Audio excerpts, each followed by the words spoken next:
Hello, and welcome to this first talk in the ALACT speaker series for fall of 2025-2026 academic year. ALACT stands for the Association for Informal Logic and Critical Thinking, and I am Donna Warren, Vice President of ALACT.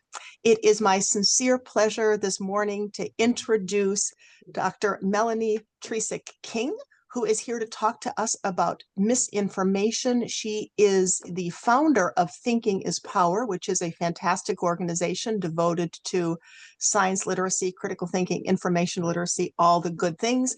And she is also the director of education for the Mental Immunity Project.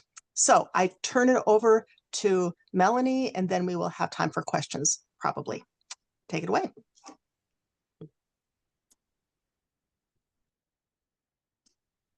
I can't quite hear you. Oh, she's muted, I think. Yeah, as I say, this gets to the hardest part of the presentation, which is trying to figure out what button to push. So You're good now. We can hear you now.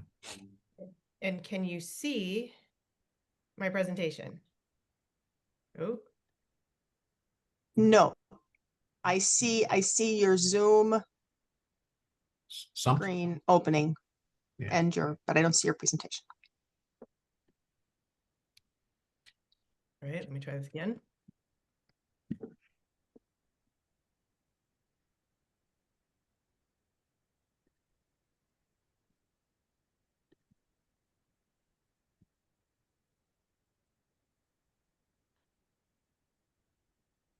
There we go. There we go.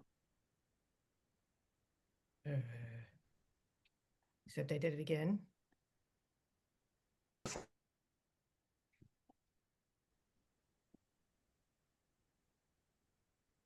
Okay, are you seeing my presentation? Okay. Technology is not my strong suit. First of all, I am so excited to be here. Thank you so much. I have been teaching for a long time, general biology at a college, and I love my students. And I realized that teaching them biology was not necessarily the best use of their time. And so I designed a course to teach critical thinking, information literacy, and science literacy. And what I realized in the process was that misinformation was a really important aspect of that, because if we don't include misinformation, it's difficult for students to recognize the characteristics of good information. And along the way, actually, I don't even know how Andy found me, but I started to use inoculation theory, and I'll get to that in a second. But I realized that, well, let me move on. Using misinformation in the classroom is a great way to teach students how to recognize good information. It's also relevant, like students are exposed to misinformation. Importantly, there's a lot of really dangerous misinformation out there. But some of that misinformation is quite triggering. And if I start with those forms of misinformation, students are going to get triggered and they are not going to hear me. So instead, I use things like butt sunning or drinking urine, or the one at the bottom is ball slapping. I don't know if anybody has seen that one. The videos are really spectacular. So if you just want to laugh later, go on to TikTok and look up ball slapping. Actually, there's a new documentary out, Timothy Caulfield, and he goes with people who are doing this. And well, anyway, I won't spoil the ending. So when we use misinformation in the classroom, I particularly like to start with things that won't trigger students and get them to laugh. The other problem with misinformation is that there is a lot of it, and new stuff is constantly popping up, and it's impossible to keep up with all of it. The good news is that misinformation tends to have common fingerprints, and it's grouped into broad categories, so that by addressing a category of misinformation and the techniques used in that misinformation, students can learn how to recognize those patterns in the real world. Now, oh, and by the way, I always use cats if I can, because if you don't love cats, then I'm sorry for you. the solution to misinformation, or one of the solutions, is what's called inoculation theory. This is originally the work from William McGuire in the early 60s. But there's wonderful misinformation researchers now who focus on this. John Cook, Sandra van der Linden, John Rosenbeek, Josh Compton, Stephen Lewandowski. The basic premise here is that, like a vaccine builds immunity to a real-world pathogen, you can expose the mind to a bit of misinformation along with techniques to resist the persuasion, and then inoculate against real-world misinformation. And there are different types of inoculation. This is an attempt that John Cook and I made at organizing the different techniques and types of inoculation. For the methods along the top, so fact-based, technique-based, and source-based. So source-based isn't necessarily as well researched. So I'm going to stick with fact and technique-based. Fact-based inoculation is when you give the facts as to why misinformation is wrong. Technique-based is when you explain the techniques for misinformation. The delivery mechanism, there's passive and active are the most researched. So passive is the one-way flow of information. So I could explain to you why misinformation was wrong, either the facts or the techniques. Active is where somebody creates the, I'm air quoting here, mental antibodies themselves, where they learn the techniques or the facts in an active process. Now, experiential is something that I proposed in this paper with John, and I'm going to talk about that a bit more in a second. The order is interesting, prebunking versus debunking. Now, a lot of efforts surrounding misinformation are debunking, and it makes sense. Misinformation gets out there and you have to go behind it and clean it up. Prebunking is when you get ahead of it. In a perfect world, we would prebunk, but we don't live in a perfect world. We live in a world where people are exposed to misinformation all the time in different ways and forms. And so I tend to not focus too much on whether students have seen it. And then at the very bottom, I always think that humor, especially in the classroom setting, is a great way to make the medicine go down. So when I present these types of inoculations to educators, I'm going to show you some of the activities that I've designed that uses inoculation.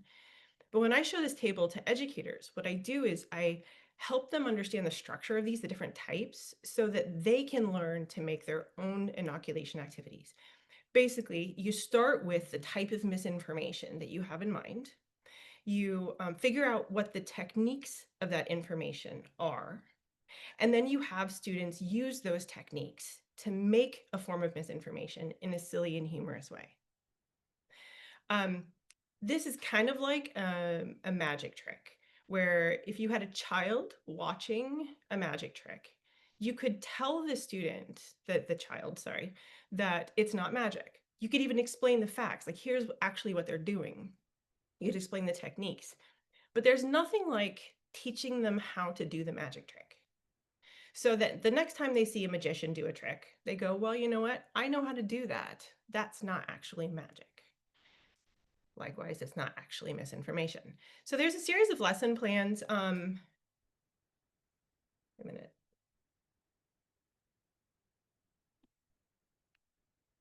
What are you currently seeing? Yeah, what are you seeing? I'm seeing free lesson plans, videos, and activity sheets. Excellent. So on the website, actually on Thinking is Power and on Mental Immunity Project, there are a series of lesson plans, all of which have downloadable and editable worksheets and instructions. They're aligned with standards, and they come with videos to teach educators and students the techniques of these types of misinformation and a bit of background. The thing is, I'm advocating for having misinformation in classrooms. But a lot of educators don't have the time to figure out how pseudoscience works or how science denial works. And it may not even be in their standards. So I wanted to make this as easy as possible for them to adopt in their classrooms. So I start my class, actually my students just started last week. Their very first thing that they do, um, I tell them, okay, I have a friend who is an astrologer and a psychic, and she's really well known.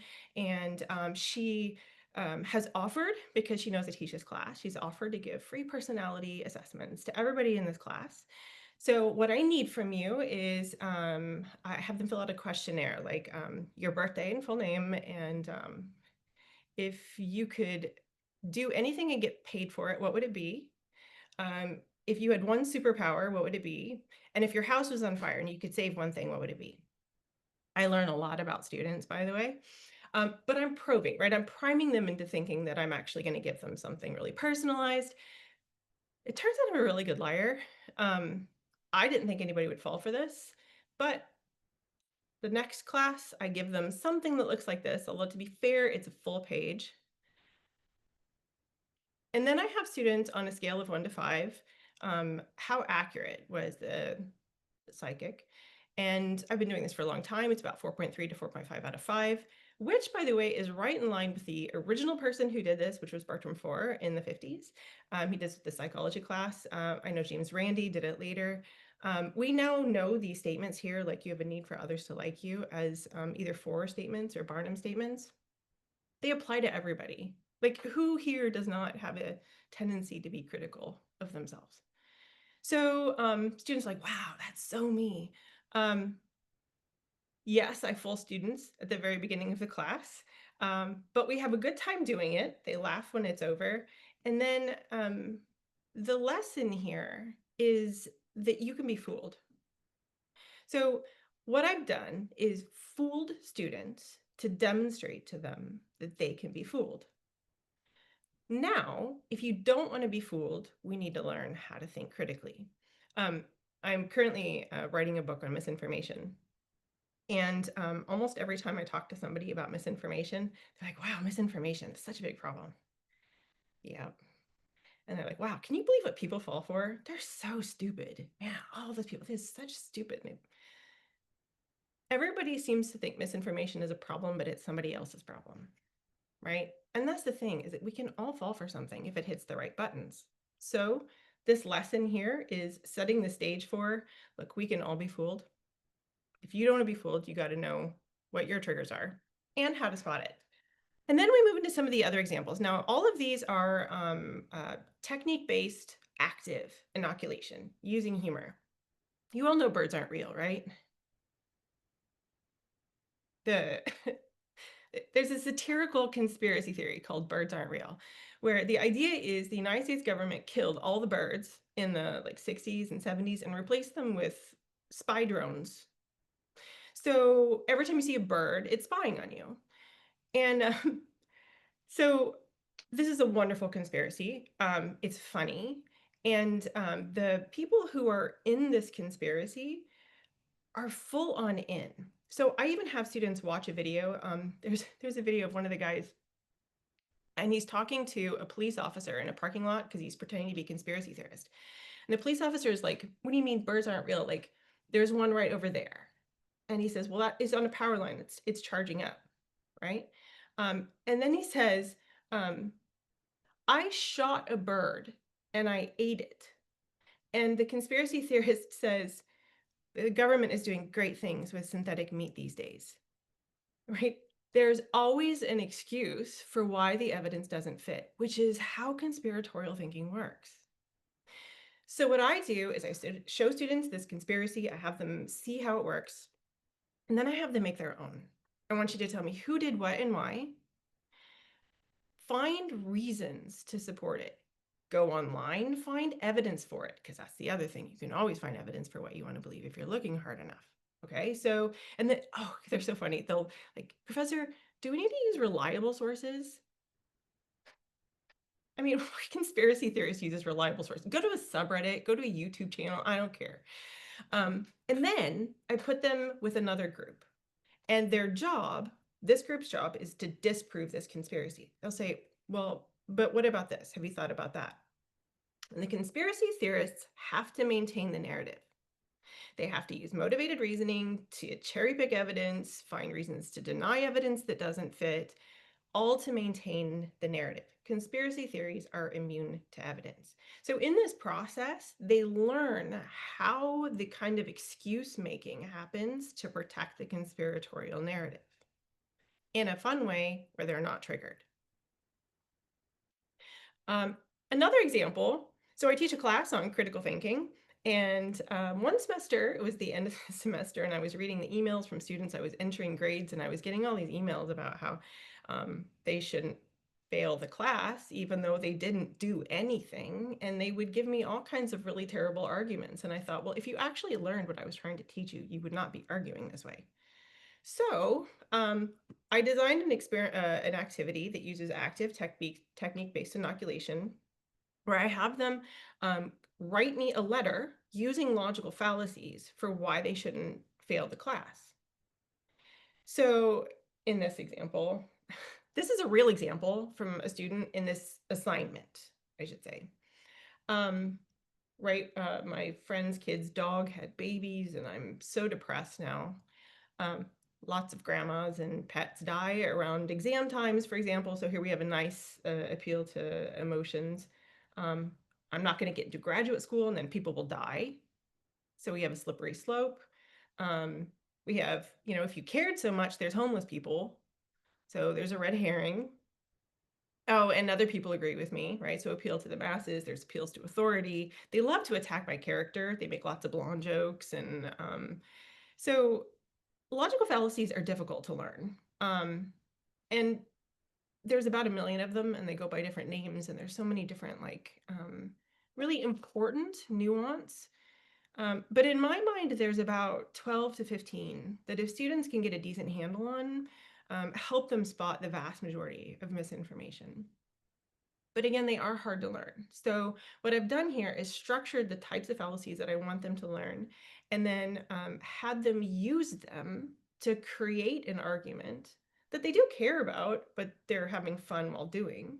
And then I have them put this on a discussion forum where the other students have to spot the fallacies that they've used. I may skip through some of this for the sake of time. I have one on tribalism, where this is Tajfeld's work, Henri Tajfeld, where he, let me back up. Are you familiar with Henri Tajfeld and the minimal group paradigm? Yeah. So I wanted to design something similar, but I wanted to make it a little bit more fun than dots on a screen or something. So what I do is I show students the dress, and they've all seen the dress, but it's still really fun to be in a room full of people where you're like, wait, are you kidding me? You actually see that as a different color? And so I let them argue about it, and then I organize them into tribes based on the blue and black and the white and gold. And then I give them time to create like a group identity, a mascot, a flag, a motto, whatever it is, and to bond a bit. And then I have them divide extra credit points amongst the two different groups using Tajfeld's basic scoring. And they do, in fact, not only prefer their group and discriminate against the outgroup, they actually will take fewer points if it meant the difference between the two groups is greater, which again was one of Tajfeld's main findings. I have one on how to design pseudoscience. This one is probably my favorite one. So what I do is I teach them the characteristics of pseudoscience and common techniques used to sell health pseudoscience. Things like standard logical fallacies. In this case, it's appeal to nature, appeal to tradition, appeal to authority, emotions. There's the use of anecdotes, the being confident in simple solutions, vague claims. So I teach them how this works, and then I have them design a pseudoscience ad. Like something they might see on Instagram or TikTok. Some of them make short videos. This is mine. It's what I used to publish this article. Interestingly, when I post this on social media, I always explain what it is, but I have had people actually want to buy this, even though it doesn't actually sell anything. So in the lead up to the assignment, I show students how the techniques are used to sell. So I'll show them this, we talk about the characteristics, and then I have them make the ad. And again, they post them on a discussion forum where they spot the characteristics in each other's ads. I'm going to show you some examples. So this is one of my college students. I give them the option of the most commonly used supplements. So that would be like weight loss, muscle building, and male enhancement. Sometimes beauty, right? So the student here is done. Do you see them? And we even got Dr. Muscle at the bottom, right? It always has to be all natural. Oh, this student went to the quantum level, which is awesome. You can appeal to quantum. Woohoo. Oh, they made up the American Academy of Exercise. So I have a friend and colleague, Bertha Vasquez, who taught for a very long time. She's now the director of education for the Center for Inquiry, but she taught for like 30 years in the middle school classroom. And she did this exercise with her students. So here is one of theirs. Cellular detoxification. Now, I told you that my students are college students. I have to show you my all-time favorite one ever turned in.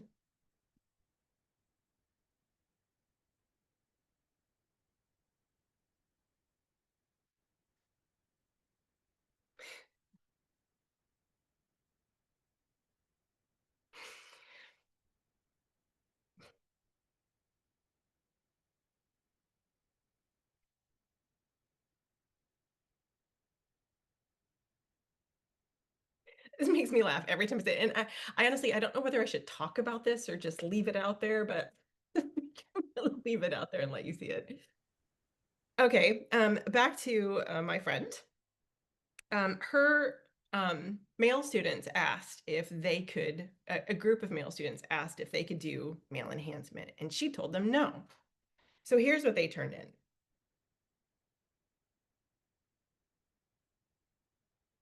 That before and after picture is amazing.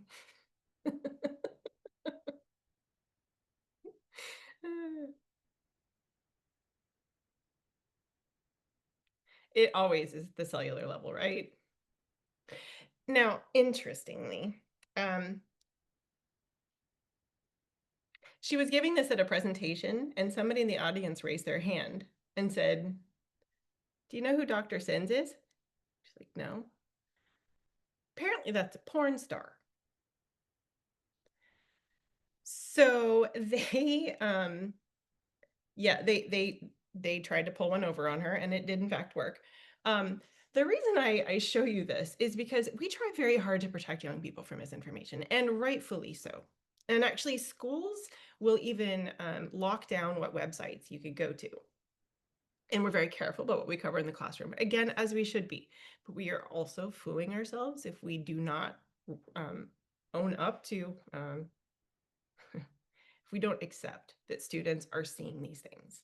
And so we need to do our best to prepare our students for that world without allowing them to use porn stars in classes. But okay, for science denial, I use the game Cranky Uncle, which is John Cook. Are you familiar with Cranky Uncle? It is wonderful. So Cranky Uncle is a game that everybody knows who Cranky Uncle is without much explanation, right? It's the guy at Thanksgiving that you don't want to have dinner with because he's going to talk about, in this case, the original game is climate change denial. There is a new version of the game that is vaccine denial, and it's largely for sub-Saharan Africa and parts of Asia, but it is in English as well.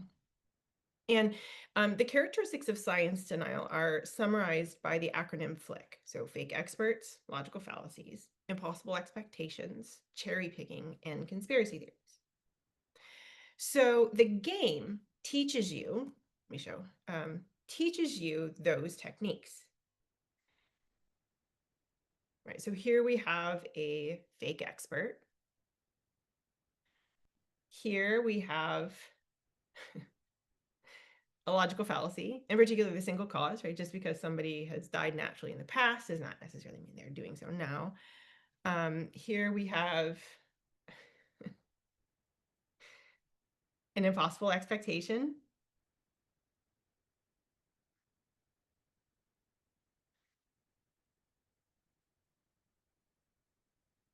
Here's a cherry picking.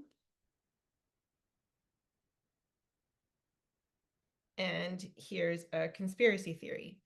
Now, the longer you play the game, the more levels you unlock, and the more it teaches you about different like sub-fallacies or types of fake experts and so on. So I have my students play this game. This game is active technique-based inoculation, but then I take it a step further, and they then, after this game, play Cranky Uncle. So they find an issue to deny, like one of the ones that I pick as a standard for them is denying gravity. So they then have to use these techniques to maintain that denial.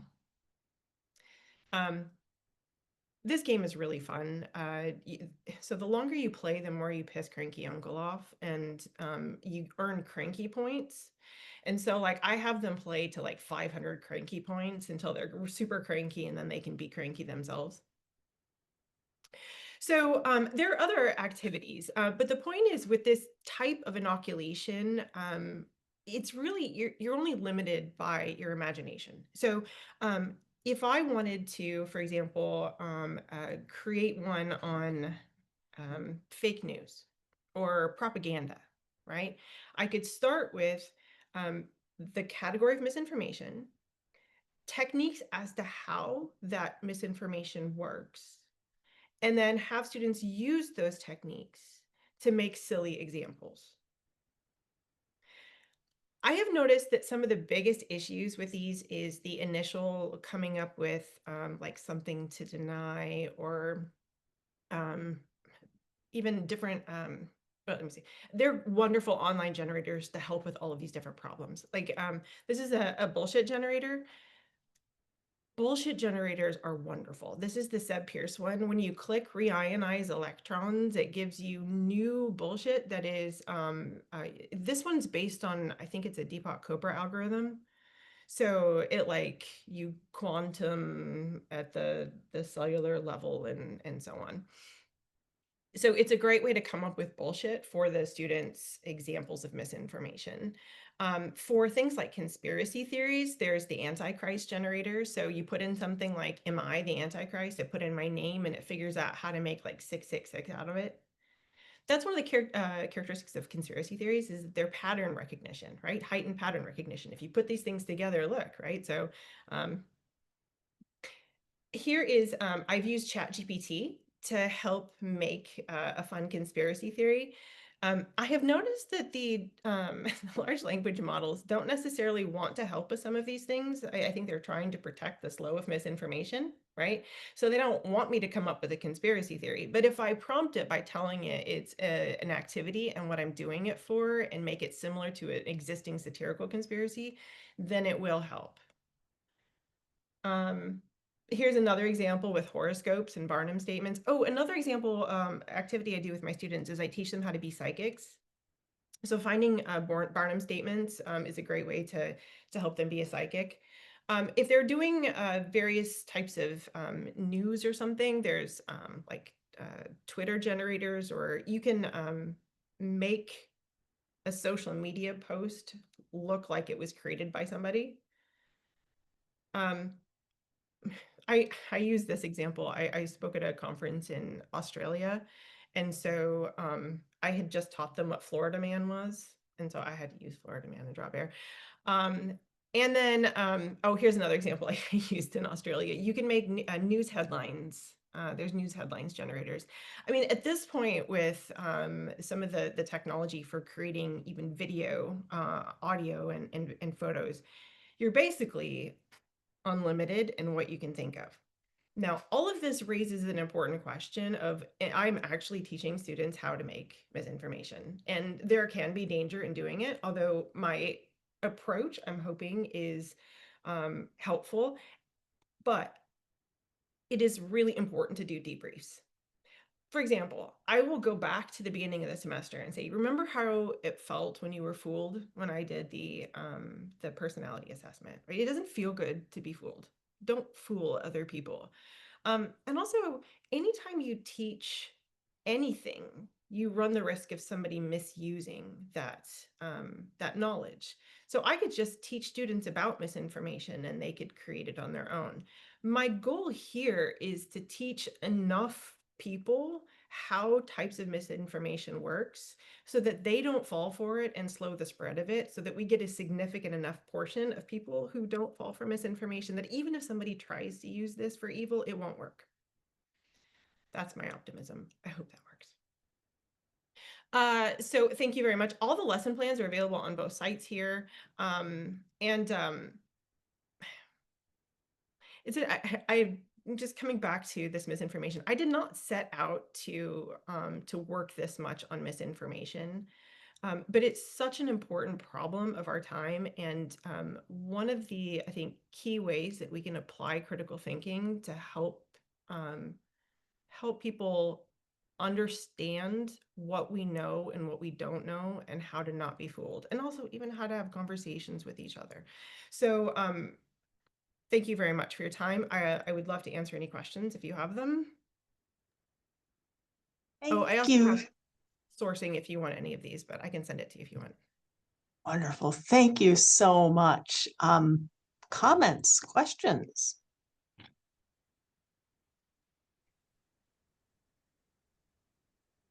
Melanie, have you gotten in touch with our K through 12 colleagues? Because what you're describing there could be taught in even middle school or earlier with examples. So that's one question. Are you getting in touch with that group? Because that's where the foundation needs to be established. The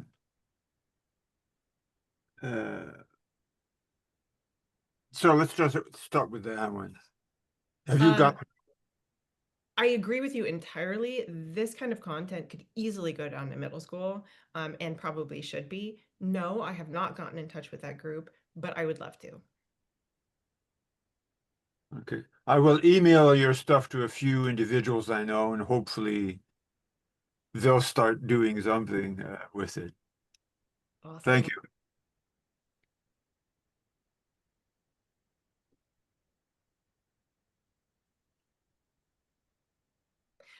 I give you hammercock and there's no questions or.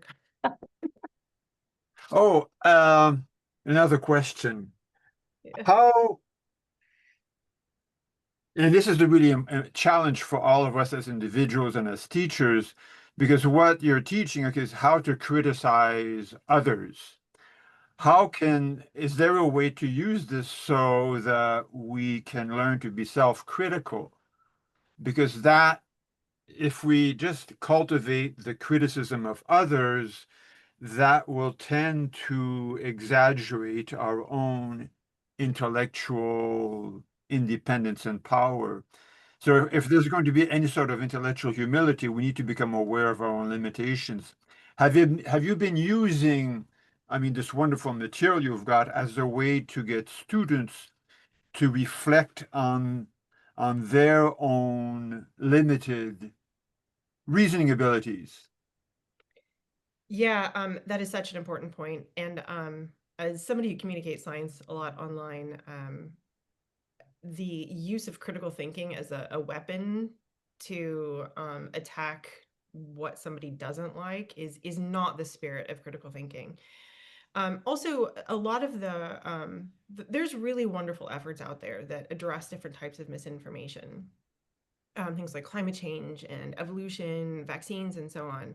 And they do a great job explaining why the information, the science information is more reliable, why the even facts or techniques as to the misinformation. But to me, the key piece that they're missing is helping people understand why they might fall for those things.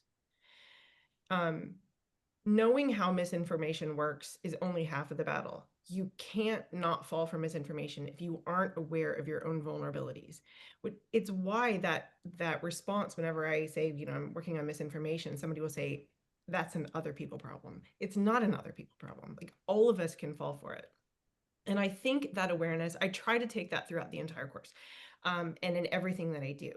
I think that awareness not only helps us so that we don't fall for misinformation, it helps us have empathy for other people who have, because the other tendency is to, well, you're stupid for falling for that. And even if we think it's stupid, even if, let's say, for argument's sake, it actually is stupid to fall for that, calling somebody stupid is never going to win. Like, you're never going to convince somebody by mocking them.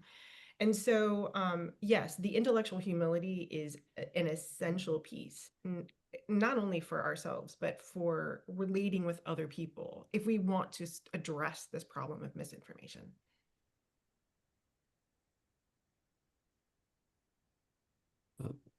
Uh, Hi, Melanie. I just wanted to say I appreciate, first of all, the humor that you infuse into these lessons. I think that really does, as you say, kind of make the pill easier to swallow. And I think again, just starting with the um, the horoscope. I mean, that's bound to, in effect, give people a start to thinking, yeah, I'm gullible, I'm vulnerable in ways I didn't even suspect, perhaps. And the final comment is that a place to start trying to uh, let these things be more widely known and used. I'm going to contact some people at the place called Sam Houston State University, where I taught for nearly 50 years, in the College of Education, specifically science educators. I mean, they do a lot in the College of Education in terms of trying to figure out the best ways to convey science, as you know. And I think many of them these days would be very open to taking seriously the lesson plans and so forth you've developed and sharing them with future like high school teachers of biology and so on. So I think to me that's a route, at least, to try to channel this to, as Claude suggested, a larger contingent of people that, and maybe an earlier group of people that need it. I would greatly appreciate that. I love working with educators, and I think you're right. It would be, I think a lot of educators would like to use these activities. I've struggled trying to figure out how to get those routes. Um, as somebody who's taught biology for a long time, like, evolution denial is something that we've fought for decades. And I know science teachers, biology teachers deal with that in the classroom. And the default for a very long time has been the information deficit model. Like, here's why evolution is actually supported by the evidence, and here's why creationism isn't science. But that doesn't help a student. We know now that the more information doesn't work, right? There's a reason that somebody is not accepting evolution, and it's not because they don't have enough information. It's because of underlying values, identities, emotions, and so on. And these kinds of lessons are a great way to help address not only how that misinformation works, but I call it a training wheels approach, where I'm teaching how to think critically and how to spot misinformation and how to evaluate information using non-triggering and humorous examples. That way, I don't cause a defensive reaction. They can stay with me. They can learn the skills with the training wheels on. The goal is to take the training wheels off, of course, and graduate to the more important stuff. But if I want a student to accept evolution and I'm in a biology class, my attempt to use the facts is not going to get there. I think this is an approach that inspires humility um, and teaches those skills in a way that the students can actually get there and hopefully help them accept those things.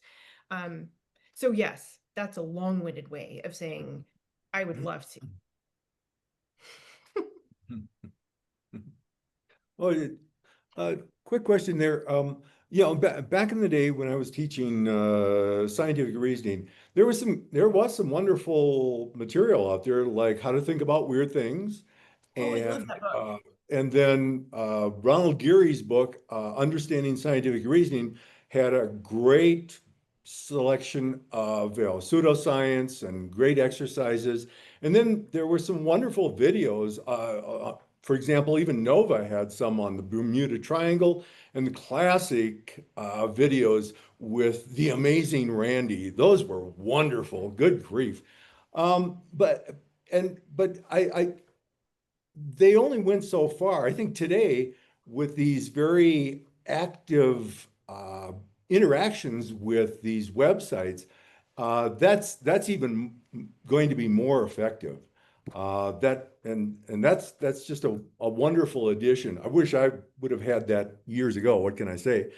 One thing that even with all your techniques and extra online assistance, what do you say to what how do you deal with a student that, for example, you know, believes in the Immaculate Conception and the resurrection of Christ, and but thinks, oh, the folks that believe in ghosts, now they're stupid, and the students that, oh yeah, I agree, all of they're all wrong, but my case is different, and when they cannot see the perfect similarities, how do you address that kind of situation?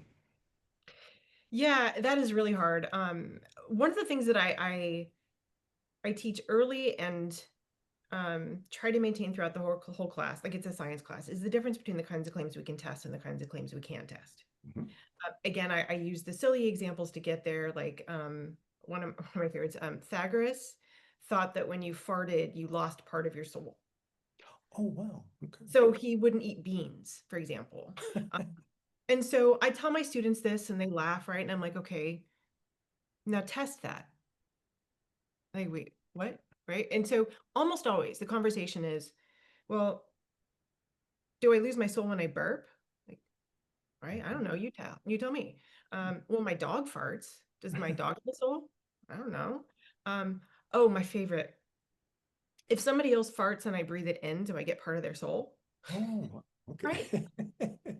They go until finally somebody goes, well, wait a minute, what's a soul? How do you measure a soul? There it is, right? So I've baby stepped them to a kind of claim that is not testable. One of my goals is to just get them the very beginning, sort the claims. And I know it's not that easy, black and white, but like I can test this, I can't test this. And the claims that are over here, I'm not saying they're not true. I'm not saying they're not important. I am saying they're not evidence-based because we can't use evidence to disprove them. So I have found that by approaching it this way and using those same kinds of concepts, I mean, Barnum statements aren't testable, aren't falsifiable. The improves overall health and wellness. That's not falsifiable. So by doing that, the students at least can get to a point where they can put a claim over here. And I do not address those more important claims like the Immaculate Conception and so on. But my goal is to get them to keep it there. And by not addressing it, I have attempted to not trigger them. And I've also given them a bit of space, like saying, well, it could be true. It's just not evidence-based. Mhm.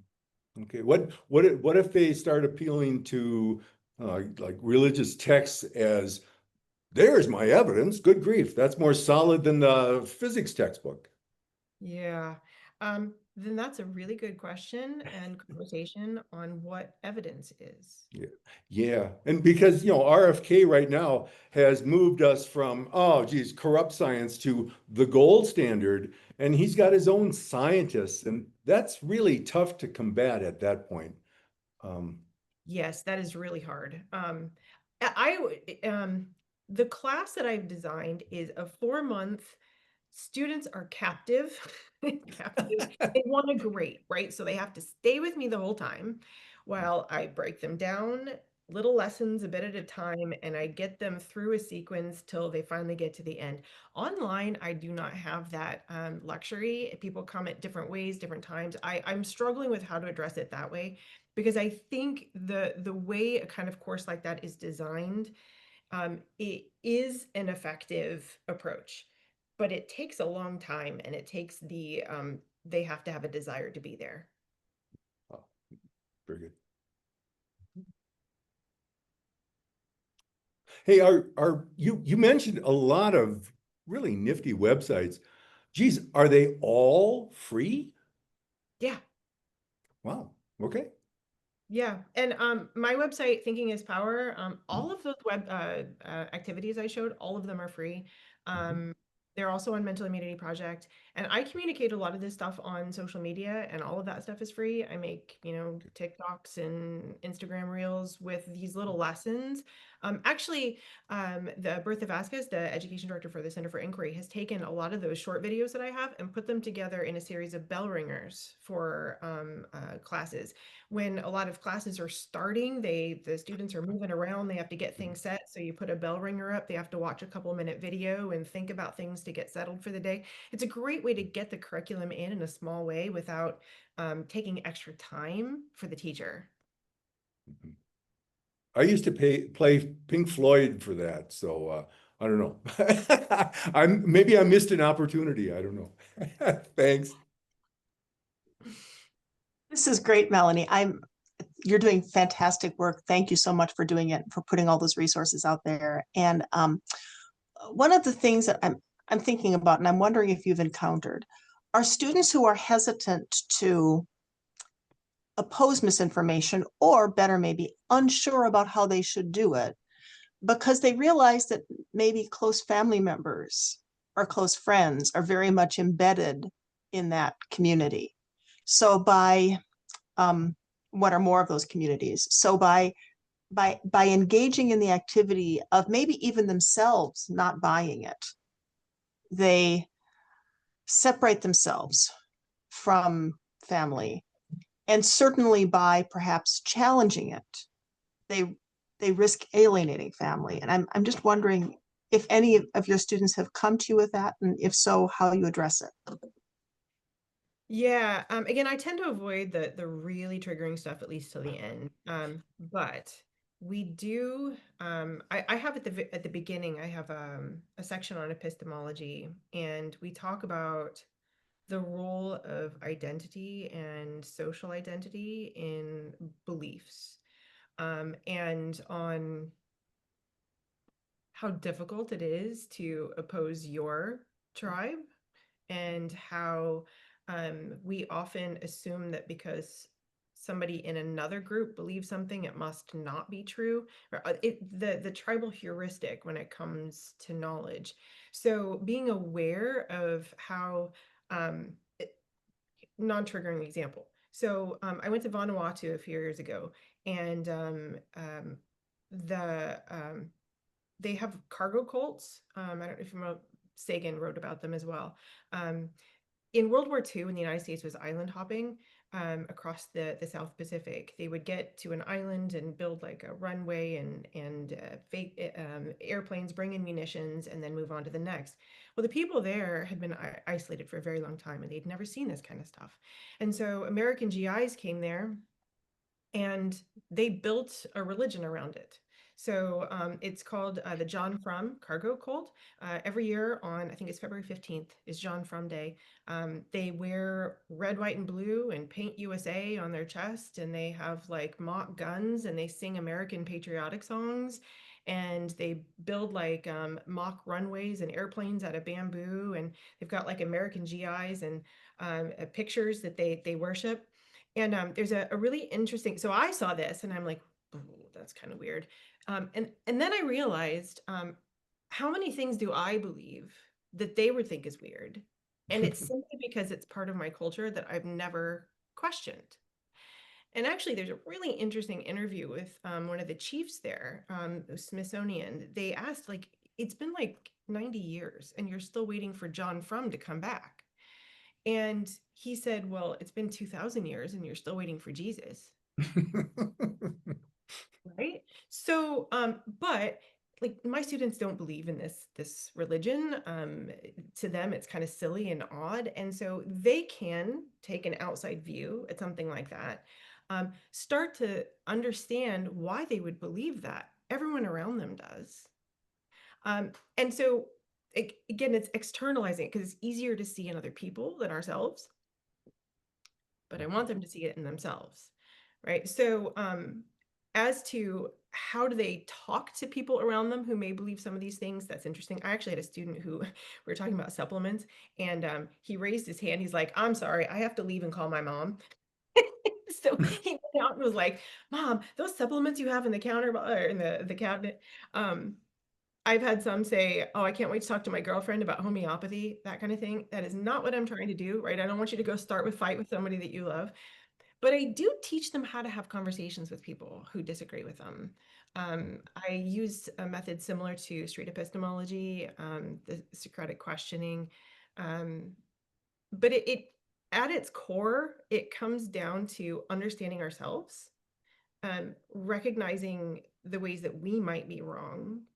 And then if you want to talk to somebody else, approaching it with that same kind of humility that you would want, and empathy that you would want somebody to talk to you with. Again, I'm sorry for the long-winded No, answer. that's okay. And I agree with that. I used to kick off my critical thinking course with, I call it intellectual courage or something like that, and kind of warn them that if they indeed take the course to heart and start critically reviewing people's positions and arguments, including their own, but especially when you do that with respect to others, uh, people take things really personally. They construe any good argument as pure ad hominem. And I said, just be prepared to to be attacked and to lose some friends maybe, but just you've got to it really is called intellectual courage, and you got to put these critical thinking skills to use. Otherwise, you're just kind of sitting on them, and they get nothing done. But maybe you kind of talk yourself out of a false belief. But I don't know. That's our kind of limited what good that you can do with it. One of the exercises I do with my students at the beginning of the semester is I ask them if they care if their beliefs are true. Mhm. And I mean, yeah, of course, right? Um, well, how likely is it that all of your beliefs are true? Right? And just these simple series of questions starts, I think, a thinking process that most people have never even considered to do, right? It really is. This is, I'm going to get the quote wrong, so I'm not even going to try, but like, we are born thinking, but that doesn't mean we think well. We have to learn how to think well, but we don't even know we need to learn to think well. So this approach, like when I started this, this is really basic stuff, right? And I kind of assumed that it was so basic that like, there was no value in doing it. And what I realized is that we seem to be missing the basic step. Like there's a whole group of people who haven't had access to the kind of really simple introductory approach. Groups like yours are wonderful, and I wish more people were your way. But I feel like I feel like it's like the graduate level, and we're missing like all of this. And so I worried that experts in these fields would even not like how I was approaching these because it was so basic. But I think there is this realization that even these simple kinds of, you could be wrong. How would you know if you were wrong? Um, how how how do you know which of your beliefs can even be tested? Like we don't teach. Again, I'm rambling again. I don't mean to, but the point No, is that's like okay. But this kind of and basic there's been some recent research on self-censorship, and they found that the more educated the person is, the more they self-censor, because it's a kind of a bit of a imposter syndrome kicking in, and they know that the world in general is not going to be receptive to critical analysis, cogent argumentation, that sort of thing. And they found the least self-censoring is going on with the least educated. And that's really too bad. That is my experience on social media, though. Oh, yeah. Just one quick observation. I think the part of the issue with regard to critical thinking and with sort of cultivating it is to be able to create communities, tribes, if you will, that have a certain degree of dedication, the intellectual courage that Kevin mentioned, and so on.